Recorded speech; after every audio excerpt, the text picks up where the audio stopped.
Good morning, John Havens here, and this is beginning drawing. Now, unfortunately, because of the coronavirus, we're not able to have our class here at the Senior Center. So, thanks to Kate, we are able to have a little short video to get things started. So I call this a beginning drawing class because I want to encourage people who have no drawing skills to be able to come in and feel comfortable.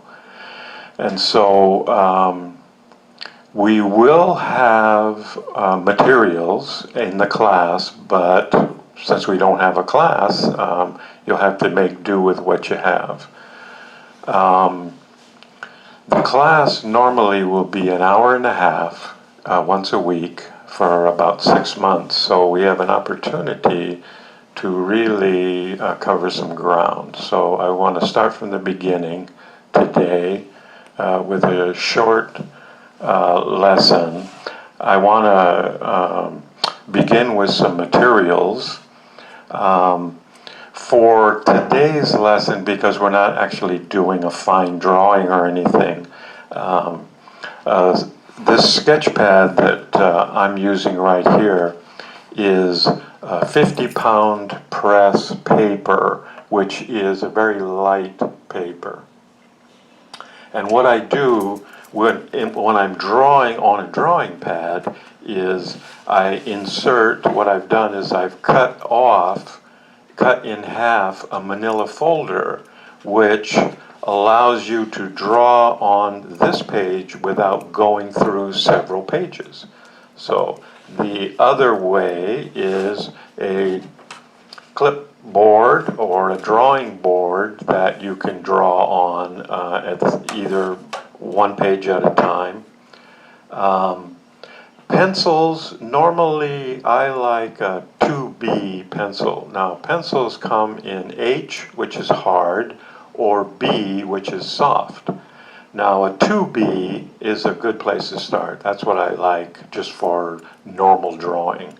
But it goes all the way up to 8B, and your hards go, so the higher the number, the softer or the harder the pencil. You'll need a pencil sharpener, and if you're fortunate enough, like I was, to find something like this, which I don't know what it costs, maybe $20, but it has a variety of pencils, it has a pencil sharpener, and it has one of these extenders that I really like because you can take a pencil that's very small, that is too small to draw with, and put it in there, and you can extend, you can draw all the way almost down to the nub. So very useful tool. And this has all kinds of other things that I don't even use, but it was at a yard sale for $2, so I couldn't pass it up.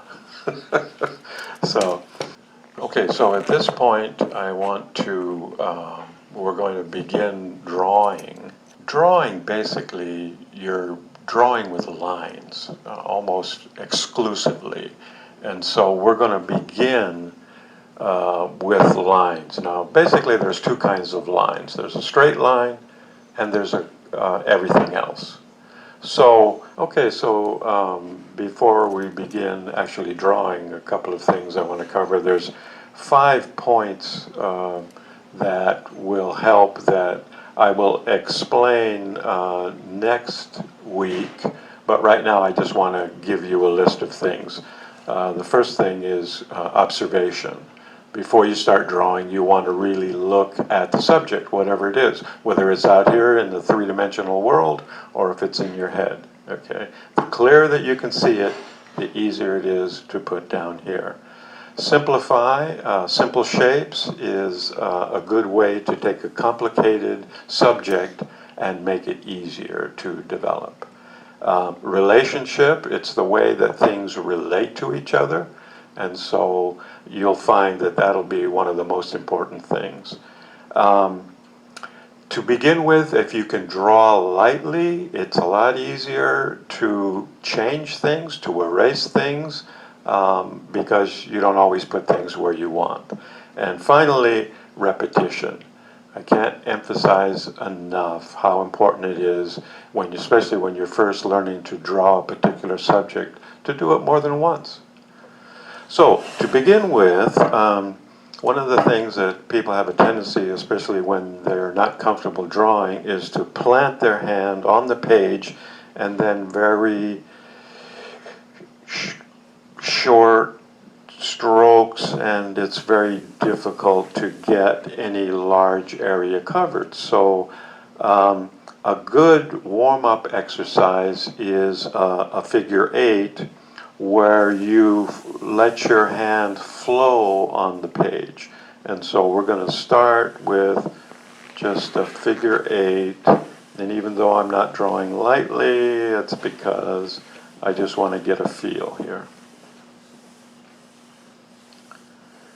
So that's a good way to get started. And so as I was saying, there's two kinds of line. There's a straight line and everything else. And so to begin with, because this is a beginning class and this is the first lesson, I want to begin with the basic line. So a straight line, if we normally write left to right. So if you start on your page, now here's a very important key. You're not sitting here just mindlessly drawing a bunch of lines. I want you to think about what you're doing. I want you to focus on what you're doing. In other words, you're drawing with your mind. And so as you're flowing across the page, you are thinking about drawing the straightest line that you can draw. And so you're drawing that all the way across the page, leaving a little space, and I'll explain in a moment, starting on the right side and drawing right to left, flowing across the page, in between the lines that you just drew. So you're going right to left, and then you're going top to bottom, and then you're going bottom to top. And one of the reasons for this is oftentimes you can't turn your page the way you need to in order to draw left to right. So the sooner that you get comfortable drawing from any angle, the better off you will be. So after you've done your lines left to right, right to left, top to bottom, and 45-degree angle, then you can begin with some simple shapes. So straight lines, that's one thing, and then curved lines. So to begin with, trying to draw a circle, you can do it even before your pencil is actually on the page to get a feel for what does a circle look like, and try and make the best circle that you can make. And so trying for a small circle, and then a larger circle, and then to be able to draw a circle any size that you want. So the other thing in terms of just an exercise, drawing ovals, and then maybe an oval inside the oval, and then you can draw lines across those small ovals, or you can make a design to make the exercise a little more interesting. But what we're trying to do right now is just to get comfortable with a simple line. So when I was teaching myself how to draw years ago, because none of my art teachers could teach me how to draw, I was born left-handed, and I was switched at a very young age because of the stigma of being left-handed at the time that I grew up. And being a senior, like most of you, you probably understand.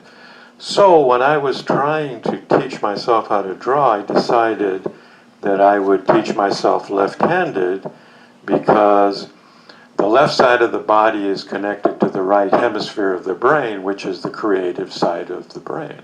And so I thought, hey, if I can teach myself how to draw, then left-handed, then maybe something creative might come out of it.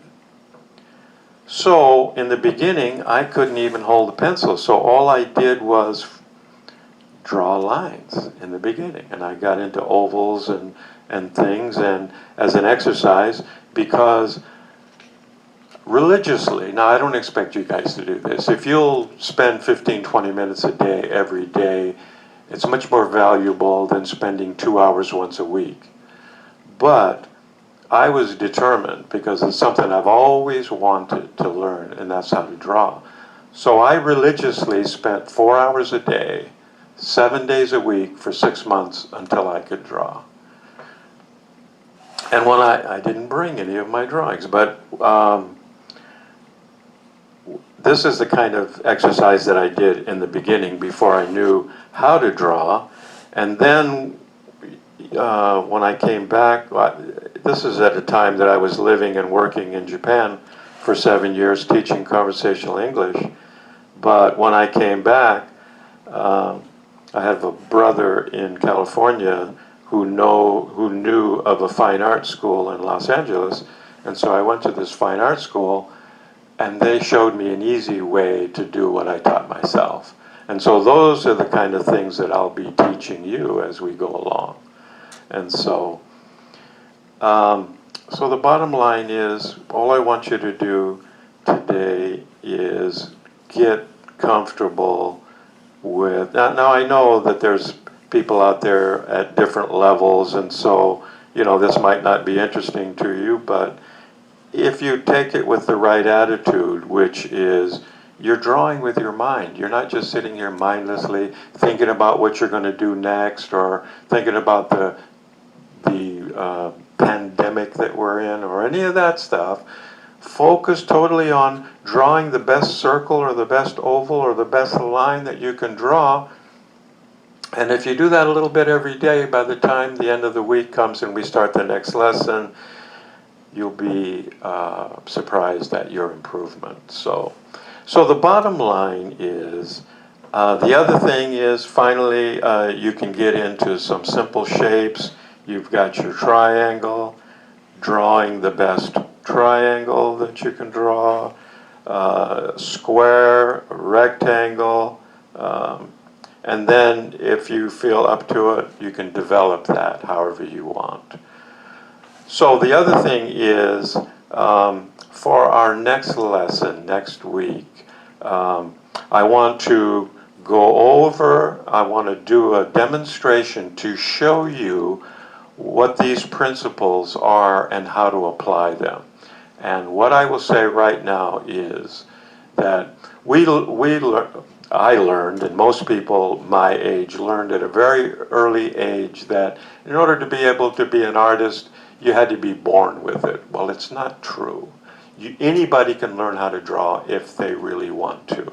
And with these principles that I'm going to share with you next week, with a demonstration and explaining each one of those, if you can understand those principles and if you can apply them, you'll be able to learn how to draw. I guarantee it. So thank you very much. Until next week, John Havens saying, enjoy.